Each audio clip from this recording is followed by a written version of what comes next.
అన్న మిమ్మల్ని చూస్తే ఒక సాంగ్ గుర్తొస్తుంది అన్న, కళ్ళలోకి కళ్ళు పెట్టి చూడలేకున్నా, చూడకుండా ఒక్క నిమిషం ఉండలేకున్నా.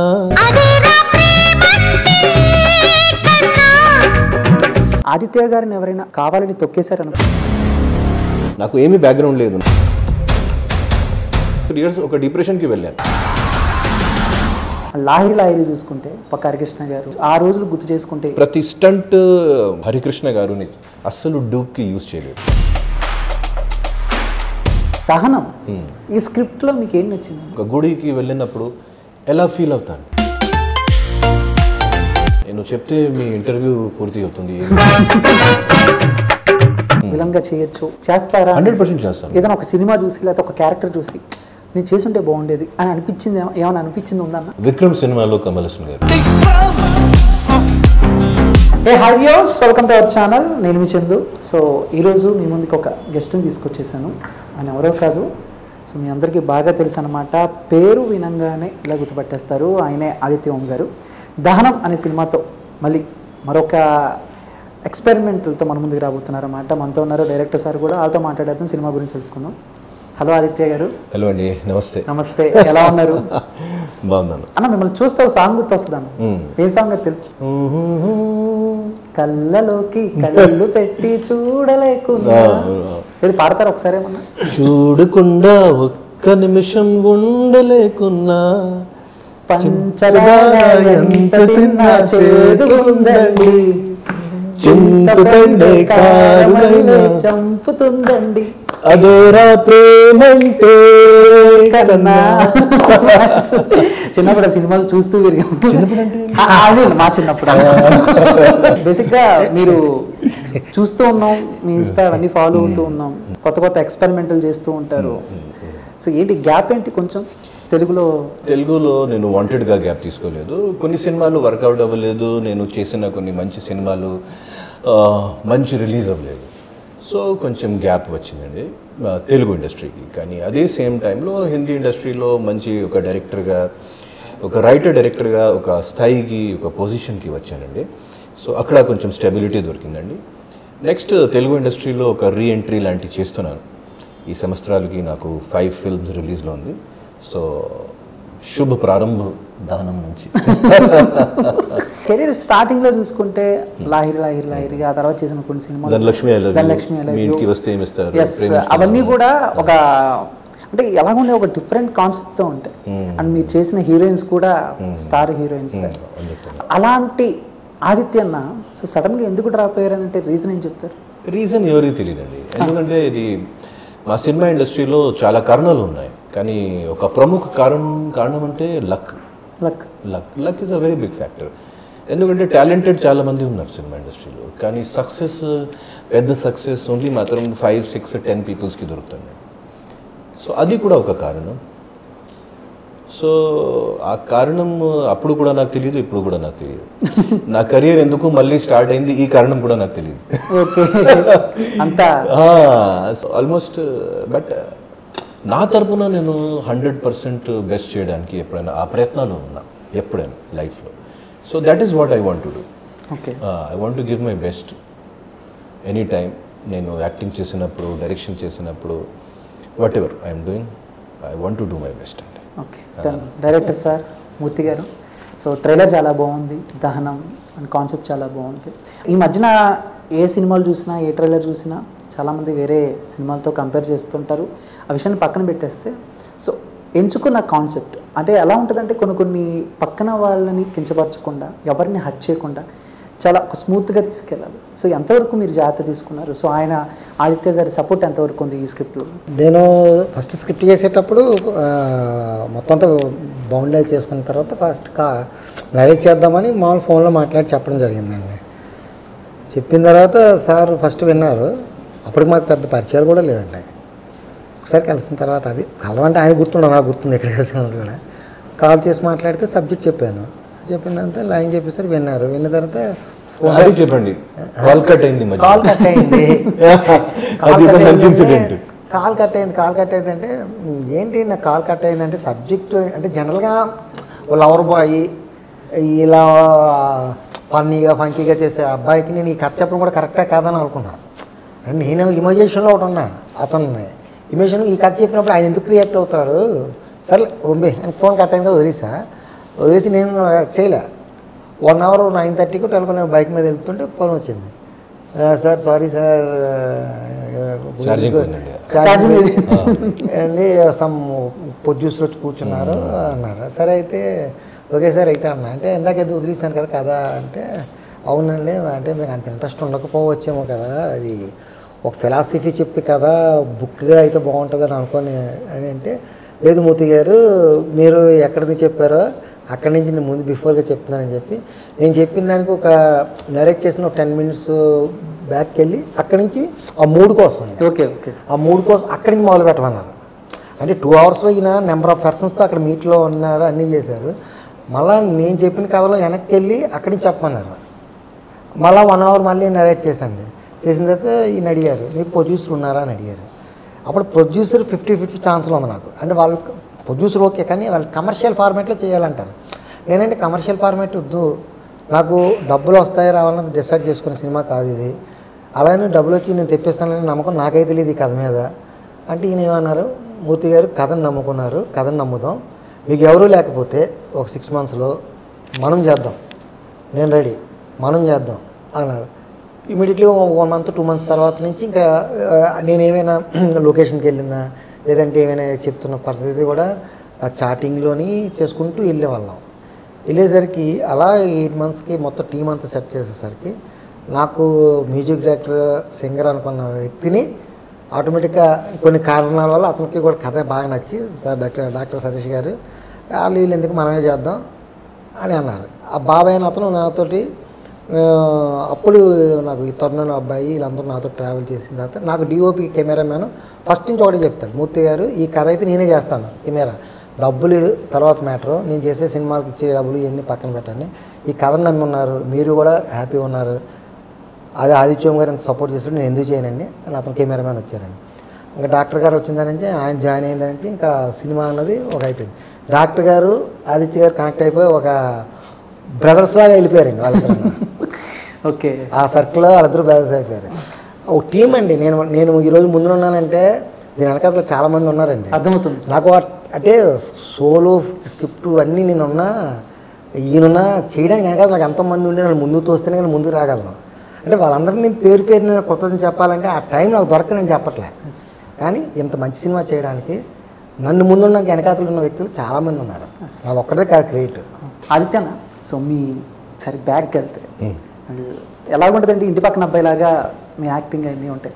లాహిరి చూసుకుంటే పక్క హరికృష్ణ గారు, సుమన్ గారు పెద్ద పెద్ద ఆర్టిస్టులు అందరితో యాక్ట్ చేశారు. ఆ రోజులు గుర్తు చేసుకుంటే ఏం షేర్ చేసుకోవాలనిపిస్తుంది లాహిరి హరికృష్ణ గారితో అలాగా? అది ఆ టైంలో ఒక మంచి ఎక్స్పీరియన్స్. కానీ అంటే నేను ఆ టైంలో నా వయసు ఒక 23-24 అనుకుంటా. సో అప్పుడు నాకు భయం కూడా ఎక్కువ, ఎంతమంది సీనియర్ ఆర్టిస్ట్ సో ఎలా పనిచేస్తాను. కానీ మా డైరెక్టర్ గారు వైవిఎస్ చౌదరి గారు చాలా నాకు కాన్ఫిడెన్స్, చాలా నాకు బూస్టప్ చేసి నువ్వు చేయగలుగుతారు, నువ్వు మంచి యాక్టర్, నువ్వు మంచి ఆర్టిస్ట్. కానీ లాస్ట్లో మా హరికృష్ణ గారు అయినా సరే, సుమన్ గారు, వినీత్ గారు, ఆ సినిమాలో మనం అందరికీ రెస్పెక్టెడ్ కె విశ్వనాథ్ గారు కూడా ఉన్నారు. సో వాళ్ళు ఇచ్చిన సపోర్ట్, వాళ్ళు ఇచ్చిన కోఆపరేషన్ వల్లనే నేను అంత మంచిగా పర్ఫార్మ్ చేశాను. అది లైఫ్ లాంగ్ నేను మర్చిపోను. ఎందుకంటే ఫస్ట్ సినిమా ఒక పర్సన్కి చాలా ఇంపార్టెంట్ సినిమా, అది కూడా ఎంత పెద్ద ఆర్టిస్ట్తో. కానీ అఫ్కోర్స్ వాళ్ళు ఇచ్చిన కోఆపరేషన్ కానీ అది that is absolutely mind blowing. So చాలా లక్కీ, అది నాకు పెద్ద అదృష్టం. అంటే ఫస్ట్ డే సెట్కి మీరు వెళ్ళినప్పుడు హరికృష్ణ గారు మీతో? ఫస్ట్ డే కాదండి, నాకు ఒక 10-12 days వరకు నా దగ్గర అంత ధైర్యం లేదు హరికృష్ణ గారి దగ్గర వెళ్ళాలంటే. ఒక 2 వారాల తర్వాత నేను స్లోగా వెళ్ళాను. అప్పటి వరకు మన కాంబినేషన్ షాట్స్ రాలేదు. సో నేను జస్ట్ ప్రతిరోజు మార్నింగ్ వచ్చేసి గుడ్ మార్నింగ్ సార్, దూరం నుంచి గుడ్ మార్నింగ్ సార్, నమస్తే సార్. సో కానీ నేను ఒకటి చూశాను, డిసిప్లిన్ ఏంటి, పంక్చువాలిటీ ఏంటి. మన షూటింగ్ ఎప్పుడైనా 7 o'clock షిఫ్ట్లో నేను ఉన్నప్పుడు హరికృష్ణ గారు with makeup 6:30 ready. Early morning shot ఉన్నప్పుడు కూడా సేమ్. సో సీనియర్ ఆర్టిస్ట్ కదా, ఎలాగైనా లేట్ వస్తారు, ఆ మైండ్ ఉంది నాకు. ప్రొడక్షన్ మేనేజర్ నాకు అనవసరంగా ఏంటి 4 o'clock లేసి అది హోటల్ నుంచి బయట అనవసరంగా నాకు టార్చర్ పెడుతున్నారు. కానీ ఇక్కడ 5:30 ఇక్కడ సెట్కి వస్తే హరికృష్ణ గారు బండి ఆల్రెడీ ఉంది ఇక్కడ. సో ఆ డిసిప్లిన్, ఆ పంక్చువాలిటీ చూసి ఓకే ఇది సౌత్ ఇండస్ట్రీ, మన తెలుగు ఇండస్ట్రీ కాబట్టి ఇక్కడ కొంతమంది ఇట్లాంటివి ఉన్నారు డిసిప్లిన్గా, అంత పంక్చువల్గా, అంత ప్రొఫెషనల్గా. సో మనం కూడా అది నేర్చుకోవాలి. సో అది చాలా నేర్చుకున్నాను హరికృష్ణ గారి దగ్గర నుంచి. ఇంకోటి ఆ సినిమాలో ప్రతి స్టంట్ హరికృష్ణ గారుని, అంటే ఫైట్స్ అస్సలు డూప్కి యూజ్ చేయలేదు. అది కార్ స్టంట్స్ ఉన్నప్పుడు, కార్ జంపింగ్, ఫైట్లు ఆయన చేసేది. సో అది ఒక పెద్ద మోటివేషన్ ఆ టైంలో నాకు. సో చాలా నేర్చుకున్నాను. అవును, అప్పట్లో కూడా పెద్ద ఒక ఇన్సిడెంట్ ఒకటి, ట్రైన్ వస్తున్నప్పుడు అది కూడా వైరల్ అయింది. ఆ టైంలో బాగా వైరల్. తర్వాత ఆయన గుర్తొచ్చినప్పుడల్లా చెప్తూ ఉంటారు ఆ సిచ్యువేషన్, అక్కడ అలా అయింది అని చెప్పేసి.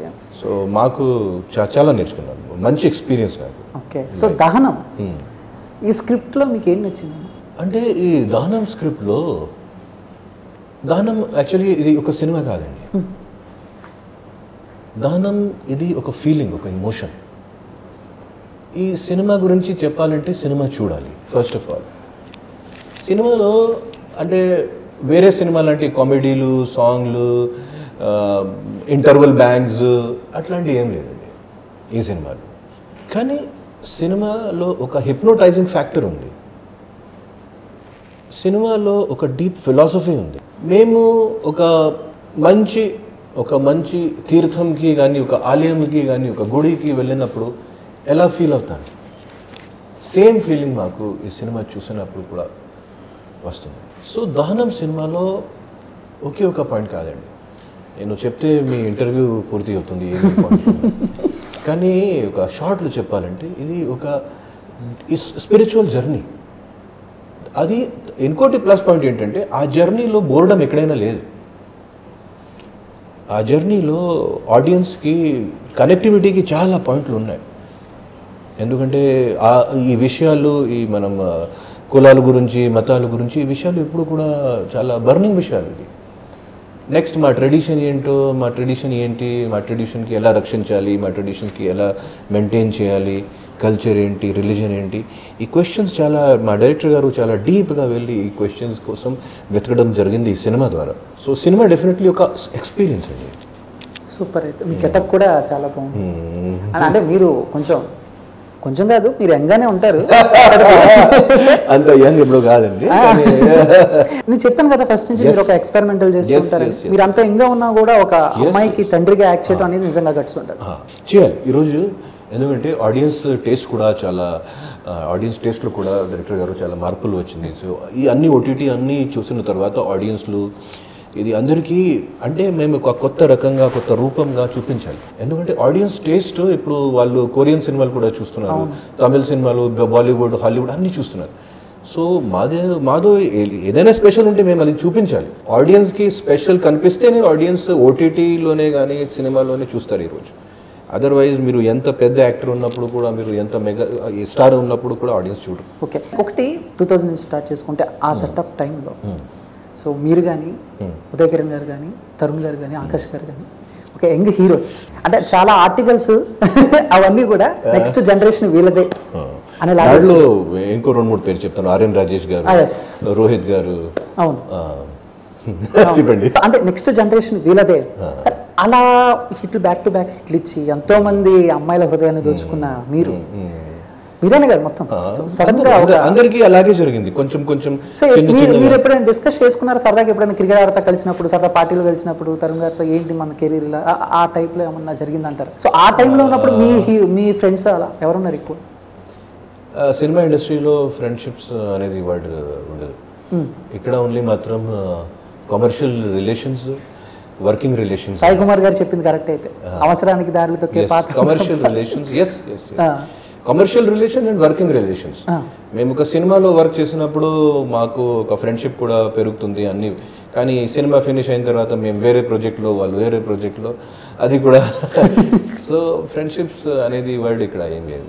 సో ఎందుకంటే it is a commercial industry అండి. సో ఇక్కడ మాత్రం సక్సెస్కి, రెవెన్యూ జనరేషన్కి కానీ, బ్రాండ్ వాల్యూకి రెస్పెక్ట్ కానీ ఇది కనెక్టివిటీ అవుతుందండి. కానీ ఆ టైంలో ఉన్న, మీరు చెప్పినట్టు ఆ టైంలో ఉన్న 2000s స్టార్టింగ్ టైంలో ఉన్న హీరోస్లో మాత్రమే, ఆ టైంలో ఇంట్రొడ్యూస్ ఉన్న హీరోస్లో మాత్రమే జూనియర్ ఎన్టీఆర్ గారు ఒక వేరే రేంజ్కి ఉన్నాడు. దాని వెనకాల డెఫినెట్లీ కొన్ని కారణాలు ఉన్నాయి. ఆ కారణాలు మేము చెప్తే కరెక్ట్ కాదండి. ఈ మీడియా వాళ్ళకి, ప్రెస్ వాళ్ళకి వెతకాలి ఆ కారణాలు ఏంటి. మీరు చెప్పకుండా ఎందుకు ఆడియన్స్ నాకు మాత్రమే కాదు, ఆడియన్స్ అందరికీ ఒక 1 సినిమాలో కాదు 3-4 సినిమాలో ఆడియన్స్ మా తరుణ్ గారు ఉన్నప్పుడు ఆకాష్ యాక్సెప్ట్ చేసింది.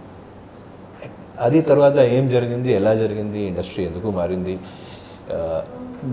ఏమైంది, అది కొంచెం థింకింగ్ పర్సన్స్కి ఆలోచించాలి. అంటే ఆడియన్స్కి తగ్గట్టు మీ అభిరుచులు మార్చుకోలేదనుకోవచ్చా, లేకపోతే మీ సినిమాల్ని వీళ్ళు అప్పట్లోనే యాక్సెప్ట్ చేయలేదనుకోవచ్చు? ఎందుకంటే కొన్నిసార్లు ఎక్స్పెరిమెంట్లు కూడా తప్పుతాయి. ఫర్ ఎగ్జాంపుల్ మహేష్ బాబు గారి కలేజా కానీ 1 కానీ చూసుకుంటే థియేటర్లో కొంచెం అటు ఇటు అయినా సినిమా బులిదార మీద వేసిన తర్వాత ఏదైనా బ్రాండ్కి బిల్డప్ చేయాలంటే ఒక 10 years మినిమం సినిమా ఇండస్ట్రీలో ఏదైనా బ్రాండ్కి బిల్డప్ చేయాలంటే మీరు ఇది జాగ్రత్తగా వినండి. 10 years కంటిన్యూస్గా పుష్ చేయాలి, అంత బ్యాకప్ ఉండాలి. 10 years మినిమం ప్రతి సంవత్సరాలు 2-3 మంచి సినిమాలు రావాలి. 2-3 మంచి సినిమాలు ఒక సినిమా నిలబడుతుంది. సో ఆ 10 years ఎవరికి ఆ సపోర్ట్ ఉంది, ఎవరికి ఆ బేస్ ఉంది, వాళ్ళే ముందుకు వెళ్తారు. ఓకే, ఆదిత్యన ఒక క్వశ్చన్ అడుగుతాను, ఏమనుకోకండి. ఆదిత్య గారిని ఎవరైనా కావాలని తొక్కేశారనుకో? అట్లాంటి ఏం లేదండి, అట్లాంటి జరగదు. ఆ మైండ్లో కూడా అంటే అట్లాంటి ఏం జరగదు.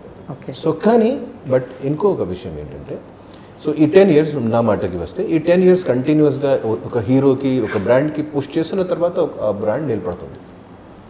సో అందుకే ఇప్పుడు ఆ జనరేషన్లో నుంచి కానీ, బట్ ఒక హీరోగా మీరు మర్చిపోండి, ఒక నిమిషంకి ఒక హీరోగా మర్చిపోండి. హీరోకి ఏ హీరో అయినా సరే ఒక లిమిటెడ్ టైం స్పాన్ ఉంటుంది, సూపర్ స్టార్స్ తప్ప.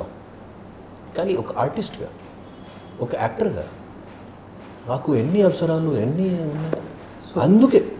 అందుకే నేను ఇట్లాంటి పాత్రలు, ఇట్లాంటి వేషాలు ఇప్పుడు చేస్తున్నాను.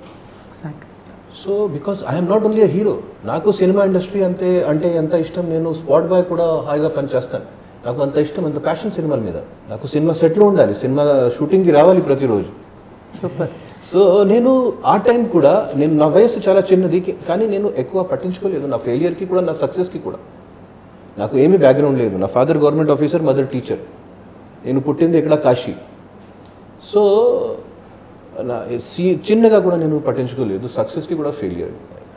కానీ ఫ్యామిలీకి ఫైనాన్షియల్ ఇబ్బందులు కానీ ఇట్లాంటివి వచ్చినప్పుడు కొంచెం 2 years 3 years ఒక డిప్రెషన్కి వెళ్ళాను.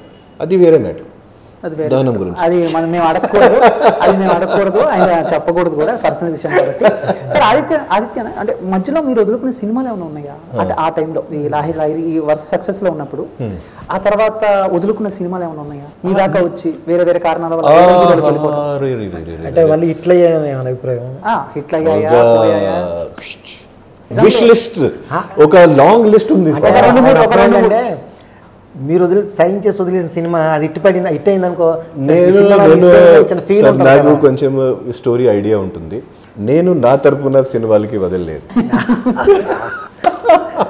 నేను నా తరపున. కానీ సూపర్ హిట్ సినిమాలు, జనరేషనల్ సినిమాలు, ఆ ఇయర్ బెస్ట్ హిట్ సినిమాలు, మంచి హిట్ సినిమాలు, ఫ్యామిలీ హిట్ సినిమాలు, కామెడీ హిట్ సినిమాలు, కనీసం అట్లాంటి ఒక 10 సినిమాస్ ఉన్నాయి. అవును, దాంట్లో నన్ను సెలెక్ట్ చేసి సైన్ చేసి తర్వాత తీసాడు. ఓకే, మూర్తి సార్ మీరు చెప్పండి.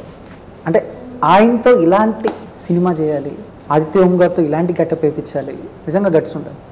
సో ఫస్ట్ టైం ఆయనకి చెప్పినప్పుడు ఆయన రియాక్షన్ ఏంటి? అదే నేను ఫస్ట్ అదే చెప్తున్నానండి. చెప్పినప్పుడు నేను ఫస్ట్ 50-50 ఛాన్స్ అనుకున్నాను. అంటే చేస్తారో చేయరు, కానీ నాకు చేస్తారో నమ్మకం ఉంది. ఎందుకంటే నేను బయోగ్రఫీ అంతా చదివాను.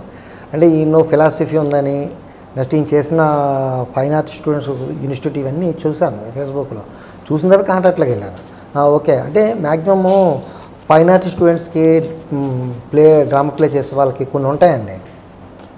వాళ్ళు ఏంటంటే ఈ ఆర్టిస్టులు సినిమాకి వీళ్ళు చేసే దానికి యాక్టింగ్ చాలా తేడా ఉంటుంది. ఆ మెథడ్ ఉంటుందండి. ఆ మెథడ్ అన్నది మనం పట్టుకోవాలండి. ఫస్ట్ ఈయన సెలెక్ట్ చేసుకోవడం కారణం కూడా అదే. ఎందుకంటే ఇప్పుడు మనం ఒక డైమెన్షన్ సినిమా చేస్తాం, ఆ డైమెన్షన్ మనం ఒకే అయిపోతే ఇంకో షార్ట్ తీసుకుంటాం, లేదంటే ఇంకో దానికి వెళ్తాం. కానీ వీళ్ళు ఇప్పుడు 3 డైమెన్షన్స్ 4 డైమెన్షన్స్ స్టేజ్, అది సింగిల్ టోటల్ చేయాలి, టేక్లు ఉండవు. అలాంటి స్టేజ్ షో చేస్తూ డ్రమ్టిక్కి సినిమాకి మధ్యలో చిన్న ఓ ముసుగు తేర ఉంటుంది. చేస్తే డ్రమ్టిక్ అవుతుంది. ఆ డ్రమ్టిక్ని బాగా చేస్తే అగ్రేడివ్ అండ్ ఆర్టిస్ట్ అవుతారు. అది తెలుసుకున్నాను నేను. అంటే ఈయన సినిమా ఆర్టిస్ట్ కాదు. అంటే సినిమా ఆర్టిస్ట్ అంటే ఫెయిల్యూర్ ఆర్టిస్ట్ కాదు సార్, నేను చెప్పేది అదే, తప్పుగా అనుకోకండి. ఇప్పుడు ఫర్ ఎగ్జాంపుల్ కమల్ హాసన్ గారు ఉన్నారు. కమల్ హాసన్ గారి స్థాయిలో మీకు అప్పట్లో తెలుసు మోహన్ గారు ఒక ఆర్టిస్ట్ ఉన్నారు సార్, మోహన్ గారు ఆయన. వీళ్ళందరూ పెద్ద ఆర్టిస్టులు. వాళ్ళు సినిమా ఆర్టిస్ట్ కమర్షియల్ ఆర్టిస్ట్ అనుకోకూడదండి. వాళ్ళు చేసే ఆర్ట్లో మనకు కనబడుతుంటుంది అది. అలా నేను ఆలోచించి, అంటే మనకు ప్రజెంట్ అయితే మన ప్రకాష్ రాజ్ గారు వీళ్ళందరూ ఉంటారు కదా, వాళ్ళ గురించి మాట్లాడే గొప్ప స్థాయి కాదు నాది, నేను చెప్తున్నాను అంతే. అలాంటివన్నీ ఈయనలో ఉన్నవి. మనం ఈయన అప్రోచ్ అవుతే బెస్ట్, నెక్స్ట్ ఈయన కన్విన్స్ అవుతారని ఒక బాగా నమ్మకం అండి. నెక్స్ట్ ఏంటంటే ఈయన మాట్లాడినప్పుడు శివుడి గురించి మాట్లాడారు. నేను మండే కాల్ చేశాను, మండే కాల్ చేశాను, చేసి కథ అంతా అయిపోయింది. ఇంకోటి చెప్తున్నాను మూర్తి గారు, మా ఫాదర్ పెద్ద Shiva total Shiva devotional father శివభక్తులు అంటండి. శివుడితో 2 hours 3 hours ప్రేయర్లు ఉండేవారంట. ఓన్లీ మాత్రం ప్రేయర్తో కాదు, ప్రతిరోజు శివలింగంకి ఇది కన్స్ట్రక్ట్ చేసి మట్టి నుంచి ఒక 36 ప్రతిరోజు మార్నింగ్ ఈవినింగ్ అభిషేకం కాదండి, నదిలో ప్రవాహం. అది కూడా కాశీలో ఎక్కడైనా ఉన్నప్పుడు ఆయన గవర్నమెంట్ సర్వెంట్స్ ట్రాన్స్ఫర్ అవుతుంది. సో అంత పెద్ద భక్తుడు ఆయన. సో ఆ టైం, సో అదే నేను డైరెక్టర్ గారికి చెప్పాను. మండే లక్నోలో మా ఫాదర్ అనుకున్న అప్పటికే వాళ్ళ ఫాదర్ గారి నుంచి కొద్దిగా డిప్రెషన్ మూడ్లో ఉన్నారు ఈయన. ఈ టైంలో నాకు ఇది వచ్చిందంటే అది ఆయన పంపించిన గిఫ్ట్ అనుకుంటాను. అది శివుడితో వచ్చింది, అది మండే. నేను శివమాల వేసుకున్నాను అన్నారు. ఇదే ఓకే సార్, శివుడు కనెక్ట్ అయ్యారు కదా సార్, ఓన్లీ శివుడి మీద మనం చేస్తున్నాం అన్నారు. ఆయన అప్పుడు అన్నారంట, మీకు ప్రొడ్యూసర్ లేకపోయినా ఇద్దరు చెప్పినట్టు నేను చేస్తానని అన్నారు. అక్కడి నుంచి జర్నీ స్టార్ట్. ఇందులో అంటే జనరల్గా రిలీజేషన్ అంటే ఒక వర్గానికి ఏదో చెయ్యాలి, లేదంటే ఒక వర్గానికి ఇంకో వర్గం తొక్కేస్తుంటే ఈ వర్గం పడిపోతుంది అని కాంట్రాస్ట్లు ఎన్ని ఉంటే కథని కులమతాల మీద అనుకునే కథ కాదండి. అంటే జనరల్గా మనకి దేవుణ్ణి నమ్మేది ఎవడమైనా సరే, దేనికి నమ్ముతాం మనిషి? ప్రతి ఒక్కరు నాకు మోక్షం కావాలి, నేను దేవుడితో సాన్నిధ్యం ఉండాలని 100 పీపుల్స్ ఎవరు కోరుకోరు. 20 రూపాయల కొబ్బరికాయ కొడితే 1 కోటి రూపాయలు కోరుకునేవాడు ఉంటాడు. అది కొట్టే 20 రూపాయల కొబ్బరికాయ 1 కోటి రూపాయల కోరికలు కోరుతాడు. నీ 1 కోటి రూపాయల కోరికలు ఉంటాడు, నీ దీంట్లో రోజు నీ పక్కన కూర్చుంటాను దేవుడు అయినా సరే వాడు ఒప్పుకోడు. జనరల్గా ఉండదు. ఏంటంటే భక్తి అని కాదు వాడు. అలాగని ఇప్పుడు మనిషికి భక్తి కాదు ఇక్కడ, వాడికి భుక్తి కావాలి. దేవుడిని మొక్కేవాడికి భుక్తి కావాలి. ఆ భుక్తి అనేదానికి ఎలా వస్తే మనకి ఉంటాయన్నదానికి మనం పెట్టుకునేవి కులమతాలు అన్నింటి దేవుడి దగ్గర లేవు. సూపర్. ఓకే ఆదిత్యనా, సో మీ ఫస్ట్ రెమ్యునరేషన్ ఎంత? ఫస్ట్ తెలుగు ఇండస్ట్రీలో ఫస్ట్ రెమ్యునరేషన్ 0 అండి.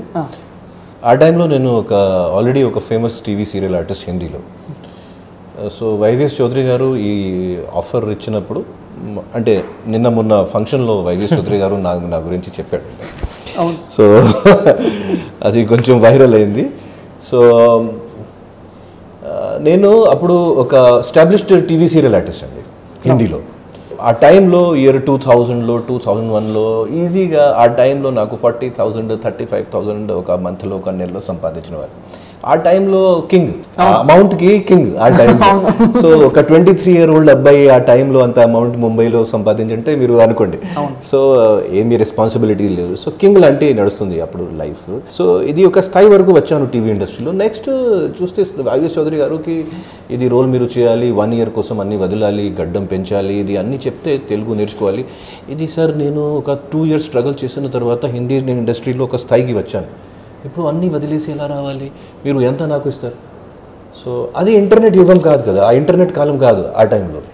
సో నాకు తెలియదు వైవిఎస్ చౌదరి గారు, ఫ్రాంక్గా చెప్తున్నాను. సో అప్పుడు వైవిఎస్ చౌదరి గారు అన్నారు, మీకు తెలియదు నేను ఎవరండి, సో ఇది మీది పెద్ద అదృష్టం, నేను మీకు ఇంట్రొడ్యూస్ చేస్తాను, మీరు మీ బాడీ లాంగ్వేజ్ నచ్చిందండి, మీరు నచ్చ మీ క్యారెక్టర్, నా క్యారెక్టర్కి మీరు యాప్ట్. సో కానీ రెమ్యునరేషన్ మాత్రం నేను మీ అన్ని ఖర్చాలు కానీ అన్ని ఒక 1 year నేను బేర్ చేస్తాను. కానీ రెమ్యునరేషన్ మాత్రం నేను ఇవ్వను. రెమ్యునరేషన్ సినిమా సక్సెస్ అయిన తర్వాత మీకు ఇస్తాను. సో అట్లాంటి నేను ఒప్పుకోలేదు.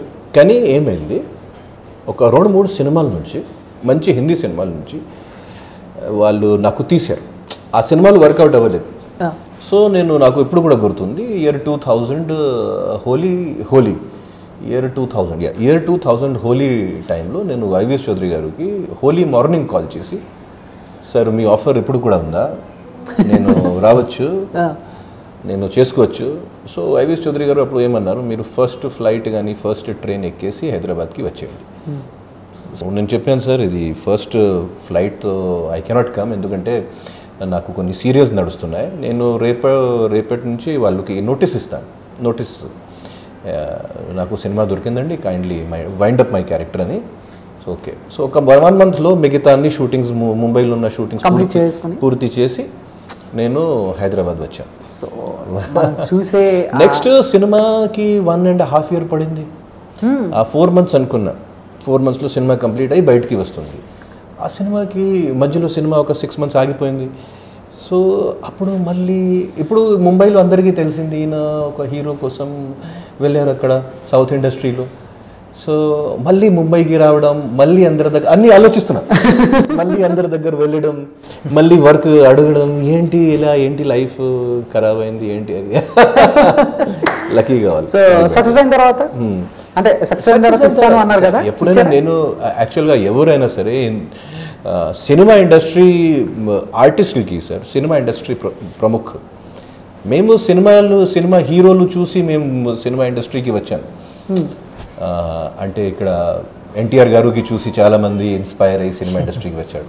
మా మెగాస్టార్ చిరంజీవి గారికి చూసి చాలామంది ఇన్స్పైర్ అయ్యి సినిమా ఇండస్ట్రీకి వచ్చారు. అలాగే మేము కూడా అమితాబ్ బచ్చన్ గారికి చూసి, షారూఖ్ ఖాన్కి చూసి ఇన్స్పైర్ అయ్యి సినిమా ఇండస్ట్రీకి వచ్చారు. సో ఎప్పుడైనా సినిమానే చేయాలి అంటే ఒక సీరియల్ చేద్దామని అట్లాంటి ఆలోచనతో ఎవరు రారు. అన్నప్పుడు అంటే ఇందరూ మాటల మధ్యలో అన్నారు, ఒక 1 month నేను మిమ్మల్ని, అదే 1 year మిమ్మల్ని వేర్ చేస్తాను, సినిమా సక్సెస్ అయితే ఇస్తాను అని. అయిన తర్వాత మళ్ళీ ఓకే. సో మొత్తం మీద మనకి కనిపించే అల్లరబ్బాయి వెనకాల ఇంత స్టోరీ ఉందన్నమాట. సో నిజంగా ఇన్స్పిరేషన్ అన్న మీ స్టోరీ. నిజంగా ఆ టైంలోనే అంత సంపాదించి అన్ని వదులుకుని మీరు వచ్చారని అంటే. ఓకే అన్న, ఇంకొక క్వశ్చన్. సో మీ ఒపీనియన్ ఏంటి నెపోటిజం మీద? నెపోటిజం ఇస్ అ రియాలిటీ అండి. కానీ ఒకటి నా వైపులో నా దృష్టికోణం నెపోటిజం మీద ఒక డిఫరెంట్ దృష్టికోణం. అంటే ఒక బిజినెస్ మ్యాన్ అనుకోండి, పెద్ద బిజినెస్ మ్యాన్ అంబానీ గారు ఒక బిజినెస్ కన్స్ట్రక్ట్ చేసి అంబానీ గారు వేరే వాళ్ళకి ఇస్తారండి. అలాగే మేము సినిమా ఇండస్ట్రీ గురించి కూడా అలాగే ఆలోచించాలి. ఇండియాలో ఎవరైనా ఏ బిజినెస్ చేసినప్పుడు సన్స్కి, డాటర్స్కినే ఇస్తారు. సేమ్ నెపోటిజం కూడా సేమే. అంతే. కానీ దాంట్లో డిఫరెన్స్ ఏంటి, మాకు ఎందుకు అది బాధ అనిపిస్తుంది, చాలామందికి బాధ అనిపిస్తుంది, ఇది ఒక పబ్లిక్ ఫీల్డ్ అండి. పాలిటిక్స్ లాంటి ఇది కూడా ఒక పబ్లిక్ ఫీల్డ్. సో ఇప్పుడు జనాలలో కొంచెం అవేర్నెస్ పెరిగింది లాస్ట్ 4-5 yearsలో. ముఖ్యంగా కోవిడ్ కాలం తర్వాత టాలెంటెడ్ ఉన్న పర్సన్స్ రావాలి. పబ్లిక్ ఫీల్డ్ కదా ఇది, ఏదో లీగేసీ కాదు కదా, వారసత్వం కాదు కదా ఇది పబ్లిక్ ఫీల్డ్. పబ్లిక్ ఫీల్డ్లో జనరల్ పాలిటిక్స్ అయినా సరే, ఇది అయినా సరే, పబ్లిక్ ఫీల్డ్లో ఏదో ఎబిలిటీ ఉన్న పర్సన్స్ రావాలి. ఈ అవేర్నెస్ పెరిగింది లాస్ట్ 4-5 yearsలో. కానీ nepotism in India is a reality. అది వెస్ట్లో లేదు, ఎందుకంటే వాళ్ళ కల్చర్ లేదు, వాళ్ళ కల్చర్ వేరు. వాళ్ళు వాల్యూస్ చూస్తారు, వాళ్ళు యూటిలిటీ చూస్తారు, టాలెంట్ చూస్తారు. అక్కడ ఉన్న ప్రొడ్యూసర్స్ సన్ కోసం పెట్టరు, కేపబిలిటీ లేక సన్స్ కోసం పెట్టరు. అక్కడ ఒక కార్పొరేట్ సిస్టమ్ ఉంది, ఒక స్టూడియో సిస్టమ్ ఉంది. ఇక్కడ అట్లాంటి లేదు. తర్వాత మా కంట్రీలో చాలా విషయాలు, ఇంకా విషయాలు ఉన్నాయి. కాస్ట్, కమ్యూనిటీ ఫీలింగ్స్, ఓన్లీ మాత్రం నెపోటిజం కాదు. సో కానీ ఈ నెపోటిజం ఒక పెద్ద కారణం. ఈరోజు బాలీవుడ్ ఎంత డౌన్ అయిపోయాడు, ఇప్పుడు ఈ నెపోటిజం దాని వెనకాల పెద్ద కారణం ఇది. ఆ బాలీవుడ్ ఇండస్ట్రీ ఎందుకు ఇంత డౌన్ అయింది, అక్కడ ఉన్న జనాల మధ్యలో ఇది వెళ్ళింది మ్యాటర్. ముఖ్యంగా సుశాంత్ సింగ్ రాజ్పూత్ సూసైడ్ తర్వాత బయట నుంచి వచ్చిన వాళ్ళకి వాళ్ళు చిన్న ఎంకరేజ్మెంట్ కూడా ఇవ్వలేదు. వాళ్ళే ఉంటారు, వాళ్ళ ఫ్యామిలీస్ ఉంటారు, వాళ్ళ చుట్టుపక్కల వాళ్ళు ఉంటారు. సో అందుకే బాలీవుడ్కి అంత బ్యాడ్ నేమ్ వచ్చిందండి. ఒక రకంగా చెప్పాలంటే నార్త్లో చూడండి ఇండస్ట్రీ పరిస్థితి అందరికీ తెలుసు, అది దాంట్లో మోమాటలేంటి. మూర్తి సార్, సో వన్ వర్డ్లో దహనం జనాల కోసం తీసారా, ఆదిత్య గారి కోసం తీసారా, శివుడి కోసం తీసారా? ఇబ్బంది ఏం లేదు దాంట్లో. జనం ఆదిత్య గారిని అలా చూడాలని శివుడు నాతో తీయించాడు. సార్ ముందు ప్రిపేర్ అయ్యారా సార్? నేను ఈ క్వశ్చన్ అడుగుతాను. నాకేం తెలుస్తుంది, మీరు ఎలా ప్రిపేర్ అవుతాం? ఓకే, కానీ మెయిన్ పాయింట్ ఏంటంటే సార్, సార్ ఆయన చాలా హంబుల్ పర్సన్ సార్. చెప్పు కరెక్ట్ పాయింట్ నేను చెప్తాను సార్. సార్ ఈ కాలంలో, ఈ యుగంలో ఇట్లాంటి సినిమా ఎవరు ఆలోచిస్తారు సార్? నేను అదే ట్రైలర్ చూసి అనుకున్నాను, నేను అందరూ ఏదో లవ్ స్టోరీ, కమర్షియల్, థ్రిల్లర్ ఇలా వెళ్తుంటే ఈయన ఏంటి కొంచెం డిఫరెంట్గా వెళ్ళాడు. సో అంటే ఒక మనిషి లోపల ఎంత ఆలోచన ఉంది, ఎంత మనస్తత్వం ఉంది, ఎంత డీప్ ఫిలాసఫీలు ఉన్నాయి, ఆ మనిషి ఎంత మంచి సబ్జెక్ట్ ఇలాంటి తయారు చేసి, అది కూడా ఒక బైరాగి, ఒక పంతులు, ఒక భూపతి అట్లాంటి క్యారెక్టర్స్తోనే. సో డెఫినెట్లీ సార్, డెఫినెట్లీ ఇట్లాంటి స్టోరీలు, ఇట్లాంటి ఆలోచన మా డైరెక్టర్ గారు లోపల చాలా డీప్గా ఉంది, అందుకే ఇది బయటికి వచ్చేసింది. సో మెయిన్లీ ఆ ఆలోచన, ఆ క్రియేటివిటీ బయటికి రావాలంటే ఆయన సినిమా తీశాడు నా కోసం. అవుట్పుట్కి సపోర్ట్ ఏంటంటే జస్ట్ ఏంటంటే జనరల్గా కమర్షియల్ ఫార్మేట్ మనం చేసే మూవీస్కి సబ్జెక్ట్ చెప్తాము, దాని తర్వాత నరేట్ చేసుకుంటూ వెళ్ళిపోయి అటు సెట్లో సీన్ చేస్తాం. కానీ ఆదిత్య గారితో మేము అది చేయలేదండి, ఒక వర్క్షాప్ చేసాం. ఓకే, కానీ ఆదిత్యన మీ బాడీ లాంగ్వేజ్ కానీ ఇప్పుడున్న మీ ఫిజిక్ కానీ చూస్తే కొంచెం విలన్గా చేయొచ్చు అన్న ఇది మాకు. సో కానీ మీరు అలాంటి ఛాన్సెస్ వస్తాయి ఇప్పుడు, లైక్ ఒక ప్రభాస్ గారు, ఎన్టీఆర్ గారు, లేకపోతే అల్లు అర్జున్ గారు, ఇలాంటి వాళ్ళ సినిమాల్లో ఒక మెయిన్ లీడ్ ఉంది, చేస్తారా? 100% చేస్తాను. ఓన్లీ మాత్రం అంత పెద్ద స్టార్స్ ఎందుకండి, నాకు ముఖ్యంగా ఎప్పుడైనా నాకు నా మెయిన్ విషయం అంటే స్క్రిప్ట్ ఏంటి, స్క్రిప్ట్లో నా రోల్ ఏంటి, అది నాకు మెయిన్ విషయం ఎప్పుడైనా. ఎందుకంటే నేను ఒక ఆర్టిస్ట్ అండి, నాకు పని చేయాలి. నేను జస్ట్ నాకు ఈ సినిమా వస్తుంది, అది సినిమా వస్తుంది, ఈ సినిమా కోసం వెయిట్ చేయాలి అట్లాంటి, అది నా ఫాల్ట్ కూడా, మేబీ నా ఆలోచనలో ఆ ఫాల్ట్ కూడా ఉండొచ్చు. కానీ నేను ఒక ఆర్టిస్ట్గా మంచి రోల్ వస్తే, మంచి వేషం వస్తే, నెగటివ్, పాజిటివ్, సీనియర్, జూనియర్, మగాడు, అంటే మీరు చాలా సినిమాలు చూస్తుంటారు. రీసెంట్ టైంలో ఏదైనా ఒక సినిమా చూసి లేకపోతే ఒక క్యారెక్టర్ చూసి నేను చేసుంటే బాగుండేది అని అనిపించింది, ఏమైనా అనిపించింది ఉందన్న? విక్రమ్ సినిమాలో కమల్ హాసన్ గారు. విక్రమ్ నేను అంటే చెప్తున్నా, ఈ సినిమా చూసిన తర్వాత ఆదిత్య గారు చేసిన క్యారెక్టర్ చేసుంటే బాగున్నాను వేరే వాళ్ళకి అనిపించింది, అది నేను చెప్పగలను. సూపర్. మీరు సబ్జెక్ట్ గురించి ఆదిత్య గారిని అది అడిగి ఉంటే ఆ క్యారెక్టర్ ఎందుకు చేయాలనిపిస్తే మీకు అది చెప్తే, ఇందా మీరు అడిగారు చెప్పకుండా వీళ్ళని కూడా క్యారెక్టర్లో అవుతాడు. ఓ అంటే కమల్ హాసన్ గారు సార్, నేను అనుకున్న ప్రకారంగా ఇండియాలో మోస్ట్ కంప్లీట్ సినిమా పర్సన్ అండి. Acting, direction, producer, lyrics writer, choreographer, writer, most complete cinema person నేను నా లైఫ్లో చూశాను, అది కమల్ హాసన్ గారు, దాంట్లో డౌట్ లేదు. ఆయన కంటే మోర్ పాపులర్ యాక్టర్స్ ఉన్నాడు, సూపర్ స్టార్స్ కూడా ఉన్నారు, కానీ he's the most complete. So ఎప్పుడైనా నేను కమల్ హాసన్ గారికి ఫాలో చేసి చేసి చేసి నా మైండ్లో చాలా డీప్గా. ఓకే, ఆదిత్య పాలిటిక్స్ మీద మీ ఒపీనియన్ ఏంటి? పాలిటిక్స్ మీద ఒపీనియన్ అంటే ఏం చెప్పాలి, ఇప్పుడు politics is a part of life. అంటే రోజు న్యూస్ ఫాలో అవుతున్నాను, ఎందుకంటే పాలిటిక్స్ అంటే పాలిటిక్స్ యొక్క డెఫినేషన్ అంటారు. వై పాలిటిక్స్, నేను మీకు అడుగుతున్నాను, why politics, why's politics is important. పాలిటిక్స్కి ఒక డెఫినేషన్ వికీపీడియా చూస్తే, పెద్ద డిక్షనరీలు చూస్తే, ఎన్సైక్లోపీడియా చూస్తే పాలిటిక్స్ కూడా డెఫినేషన్ రాశారు. Politics is the tool to improve life of people, simple. So politics is the tool to improve life of people. కానీ ఇప్పుడు పాలిటిక్స్ ఇస్ ద టూల్, ఇప్పుడు కాదు, ఆల్మోస్ట్ 100 years నుంచి politics is the tool to capture power and divide people. So politics recent టైమ్స్లో ఒక మంచి, ఈ వ్యక్తిని చూస్తే ఒక మంచి లీడర్లా అనిపించింది. ప్రస్తుతం ఉన్న వరల్డ్ స్టేజ్లోనే మీకు చాలా ఫ్రాంక్గా చెప్తున్నాను, ప్రస్తుతం ఉన్న వరల్డ్ స్టేజ్లో we are lacking good leaders world wide. ఏ కంట్రీ అయినా సరే మనం చాలా డేంజరస్ టైమ్స్లో ఉన్నాం ఇప్పుడు. రష్యాలో ఏం నడుస్తుంది, చైనాలో ఏం నడుస్తుంది అమెరికాలో అందరికీ తెలుసు. ఇండియా పాకిస్తాన్ మధ్య ఏం నడుస్తుంది అందరికీ తెలుసు. పాలిటిక్స్ మార్చాలి, పాలిటిక్స్ విధానం. ఇంకొక మీరు పాలిటిక్స్ గురించి అడిగారు కాబట్టి పాలిటీషియన్స్కి కొంచెం భయం ఉండాలి, భయం భక్తి ఉంటుంది. We are living in a society, ప్రతి ఆ ఒక్కరికి భయం బాధ్యత ఉండాలి. ఉంటేనే పొలిటికల్ లీడర్షిప్ కరెక్ట్ వర్క్ చేస్తుంది. ఆ భయం లేకపోతే, ఆ జనాలు భయం, జనాలంటే ప్రాణం, జనాలంటే వాళ్ళ కోసం మేము సేవ చేస్తాం, ఆ సేవల భావాలు ఉంటేనే పాలిటిక్స్ వర్కౌట్ అవుతుంది ఫ్యూచర్లో. అదర్వైజ్ అంటే ఈ క్వశ్చన్ మిమ్మల్ని ఎందుకు అడిగానంటే ఇండస్ట్రీ పర్సన్ కాబట్టి, అంటే ఇండస్ట్రీ నుంచి వచ్చిన పవన్ కళ్యాణ్ గారు చూస్తూ ఉంటారు రోజు ఆయన చేసేసి. సో ఏంటి ఏమనిపిస్తుంది ఆయన అలా బయట? పవన్ కళ్యాణ్ గారికి మీట్ అయ్యారా? పవన్ కళ్యాణ్ మీట్ అవ్వలేదు. పవన్ కళ్యాణ్ గారికి పవర్ వచ్చిన తర్వాత మేము మినిస్టర్షిప్ కానీ చీఫ్ మినిస్టర్ వచ్చిన తర్వాత మేము చెప్తాను. ఇప్పుడు ఎలా చెప్పాలి అంటే ఏదైనా మంచి పొజిషన్లో వచ్చిన తర్వాత ఆయన ఏం చేస్తారో అప్పుడు మేము చెప్తాను. ఆయన ఒక పొజిషన్ ఇంకొక విషయం పవన్ కళ్యాణ్ గారి గురించి, ఆయనకి మంచి అవేర్నెస్ ఉంది, మంచి సెన్సిటివిటీ ఉంది, ఒక లీడర్షిప్ క్వాలిటీ కూడా ఉంటుంది. Definitely he will become a good leader. అది నేను డెఫినెట్లీ ఐ ఫీల్ దట్.